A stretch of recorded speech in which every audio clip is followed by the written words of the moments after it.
The Pixies are back with a brand new single called Motoroller ahead of their upcoming album, which I think comes out 25th of October, called The Night the Zombies Came, which is a wonderfully Pixies title. I like how they always kind of go into this sort of folklore or like sort of horror-y stuff. They've got that kind of vibe to them, especially with Beneath the Eerie, which I love that album as well, but it had a lot of focus on, yeah, sort of like more mythological stuff and folklore and quite a lot of Gaelic mythology, I think, in that one. So obviously zombies are a little bit more sort of like mainstream, but you know, I trust them to do some fun stuff with that. I don't know, I'm obsessed with this most recent era of the Pixies. I can't believe that, like, you know, how many other bands have broken up in 91, reformed 23 years later with, you know, what was it, Indie Cindy, and then I've just had this stinking amazing, like, run of great albums. Indie Cindy was great, Head Carrier is great, Beneath the Eerie is great, and Doggerel is great. They've released 4 really good albums. Obviously, this is the first one since Paz, I'm never going to get her surname right, Lenchumin, left, but I'm not gonna lie, the replacement has been absolutely perfect. You know, basically indistinguishable, at least in terms of backing vocal duties, which is kind of what you need. You know, they're all gonna be Kim Deal light to some degree, I would say, but anyway, quite liking this new era as well. Especially, I have noticed most of the releases they put out on this current album cycle are all quite short, which is interesting, but I really liked Your Song Page. That song absolutely slaps. And I thought it was weird that it got put on the EP with that Que Sera Sera cover, but anyway, yes, it also turns out I am way less of a good Pixies fan than I thought I was, because I actually managed to miss a second single. I missed Oyster Bed, so we're going to listen to that one afterwards if you want to stick with me and get a little bit more Pixies in your soul, which I think is probably good for everybody.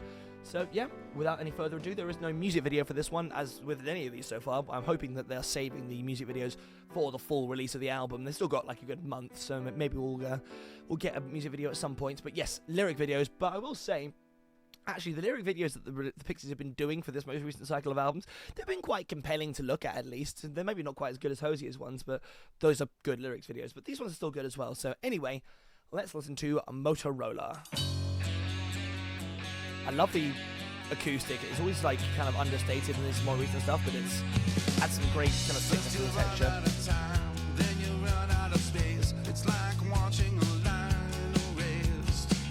Oh, it's such a like quintessentially Pixies sound. You got that bass like really like holding everything together structural wise and chord wise, and then you got Black Francis's voice is so like indescribably charismatic. I couldn't tell you why I find it so appealing, but I listen to lots of Black Francis across various projects, and he's just so him. The tongue is tied, then your words collide, just right when you found your place. I like when they get a bit more chutzpah. First you run out of time, then you run out of space. It was a very good night. Oh, the entry on that guitar that kind of like dunk dunk on the corner just before it came in and really kicked in was awesome. I really like that.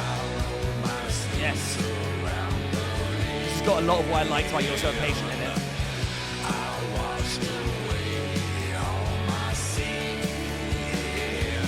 I don't know how they managed to create such a like malevolence within their sound, but it really does sound like you're kind of walking down a dark alleyway and there's sort of scary things waiting for you.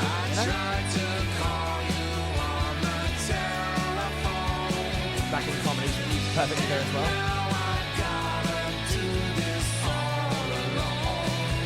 This acoustic guitar is doing so much work.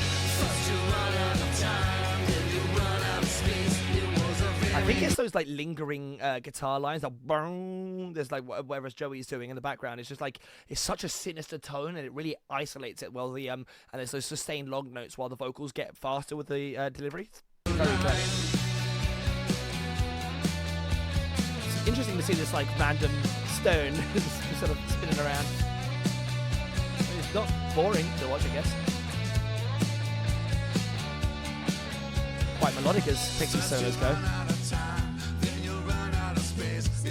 I like that the backing vocals of Night come into the second verse as well now.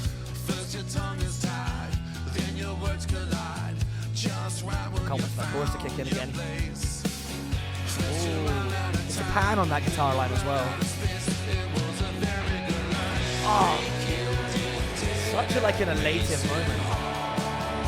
Like, I don't know how, because there's not loads of instruments playing here, but the way that they managed to expand the sound out for the choruses is so awesome. Like, it really makes me, I don't know, it gets this sort of like cathartic payoff for the like more low-key choruses. I think that the acoustic guitar is doing a lot of work. It's doing those like more slowly elongated, picked out chords, which is really giving it that kind of epic feel.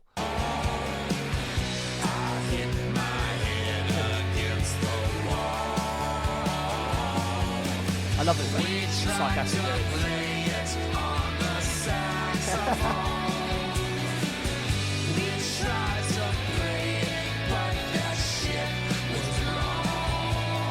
Oh, I love the way that her backing vocal there, like, sort of echoed out high, and they've definitely put some, like, delay or reverb on it at the same time that Francis just absolutely gargled his balls, like, which is, it was a very nice dichotomy the way they split out there, because his harmony is quite tight otherwise.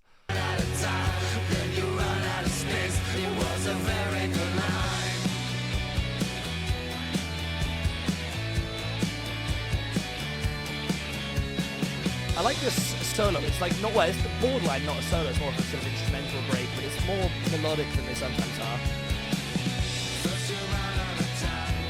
Yeah, the harp. Ooh, double tracking on the left ear there. Oh, I really like that lead line there. And the overhang at the end with the vocals too. That was awesome. I'm sorry if I talked over that more than I should have done. I'm just very enthusiastic when it comes to the Pixies. That was, it's such a good sort of like lesson in how they're able to write without, like, there's not loads of components to that, you know, like there's guitar, there's bass, there's an acoustic, drums, and two vocalists. I think maybe once or twice they had like multiple layers of overdub guitars, but not much. But the way they're able to handle those timbres, it makes me a big believer, and it's something I put in my own music actually, that acoustic guitars have a big place in like slightly heavier, more alternative rock. They just expand that sound out in a way that's quite difficult to do otherwise. And maybe it's just because I'm not a good enough electric guitarist to sort of do that, but I know by doing that and letting the bass and the acoustic really kind of hold on to the melody, or not melody, the chords, to sort of like reinforce where they are going, it really frees up Joey Bossa Nova to you know, sort of like noodle around and do some really interesting stuff with the panning and like really opening up those choruses. That was genius songwriting. I love the way that those backing vocals sort of came in on the first chorus and then they stayed there for the second verse as well, and they got more and more dramatic. Like, she definitely got mixed up higher over the duration of that song, and then there's that final dismount where he growls and she goes, oh, ethereally enough into the distance. Wonderful. Only 2 minutes, no, so it was 2 and something bit minutes, but it felt like it wasn't too short. Still had a couple of little instrumental breaks, and I'm all over that. That was, I think, my second favorite of the new ones, other than You're So Impatient. I still think I like that one more, but stay tuned because we've got the second one, Oyster Beds. It's only 2 minutes, so feel free to stick along with that one. Let's check out the second track. Watch the music, all the lyric video be like identical. Oh, okay, more traditionally kind of heavy, nice. Got some like Doolittle era shouting.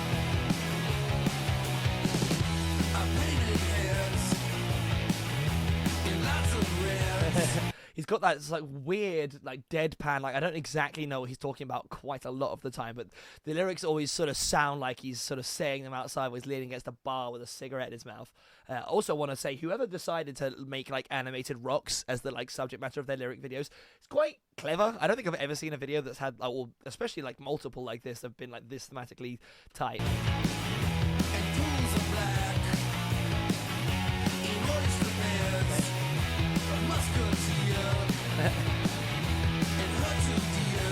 Her 2 Ds, oh, keeping gender norms. I'd love to know what this is about. Oh, I love the urgency. That guitar solo coming in now is nice. Dance like a stone there.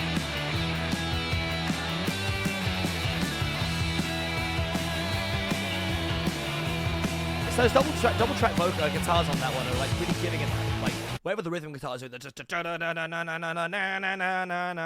with those drums going slightly hectic, it's really driving this song forward. It's got great energy. I love it.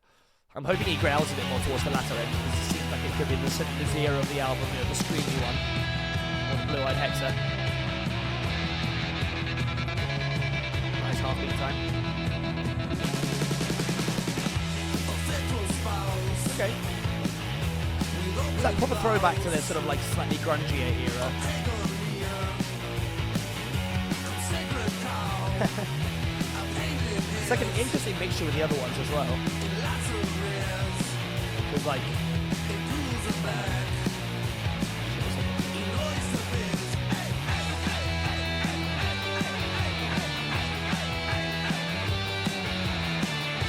chicken, that's it, sorry. Chicken's like so slow in comparison to this, but I kind of think this. Now the Rock's doing parkour for some reason. It's like a little bit repetitive, this song, but on the other hand, it's not going to outstay its welcome. This video's only singing a song, or the song's only singing a song.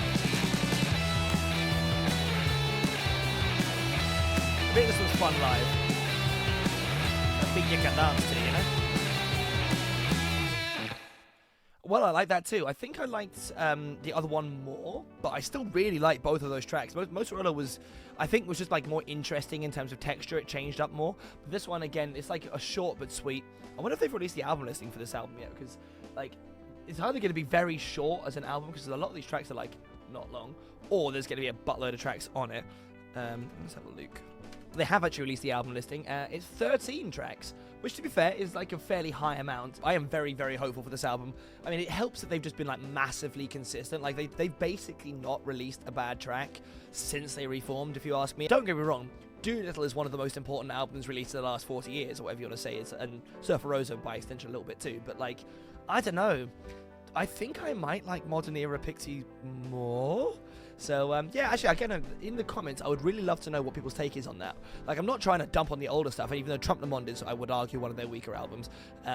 But, like, I actually think there is more good music to be found in the latter half of their career now than there was beforehand. Which is, I'm hoping is not a massively controversial take, but we'll see. I mean, how many albums did they have breakup, right? So we had Come On Pilgrim, Surfer Rosa, Doolittle, Bossa Nova, and Trump. So that's 5. And we've now got Indus India, Head Carrier, Beneath the Eerie, Doggerel, and this one. So this will be the 5th one. So this will bookend exactly like the breakup is now halfway through their career, which is kind of crazy. So yeah, I'm very curious to know what people's take is on that. Like, which era do you like more? It's okay to like both. Obviously, I like both too. But if you're gonna get tribal about it, I'm curious. Yeah, I guess my expectation is we're not gonna get another single now before the album comes out. I mean, maybe because there's 13 tracks. But, you know, they've already got 4, which is quite a large amount of release ahead of time. But I don't know, I've noticed bands doing more and more waterfall release stuff nowadays. So maybe we'll get another one. I'd like to see an actual music video, because some of the music videos they've released for previous stuff has been, like, really, really great. Like, if you haven't seen the music video for Catfish Kate, do yourself a favor and go and watch that. That music video was good enough. I have got multiple people into the band with that song and video, so would thoroughly recommend it. But yes, apart from that, I think that's probably all I've got to say on that one. Big announcement, I might as well just say stuff now, but I've got a side project called Low Flow with one of my best friends, Con. We are starting a new channel, which I will link as soon as it's up. I'll let you guys know more about it. We've got our first single, Satisfied, that is coming out in the... I might as well just announce the date as well, screw it. I believe it is coming out on the 11th of October. We'll let you have more details about that one there, but it's going to be on the Low Flow YouTube channel, and it's going to be on Spotify and stuff as well, so stay tuned for that. I will put a pre-save link for that in the description for this song, so please show us some support, some love. It's fun to talk about music, but I also really love to make it too, so if you guys would be darlings and come and help us with that, then that will be very much appreciated. Apart from that, like, share, subscribe, all that wonderful stuff. I think I need like 5 subs or something like that to get to my first milestone of 500, which is also rather big. So yes, thank you very much for watching, and have a wonderful day. I'll catch you in the next one, and peace.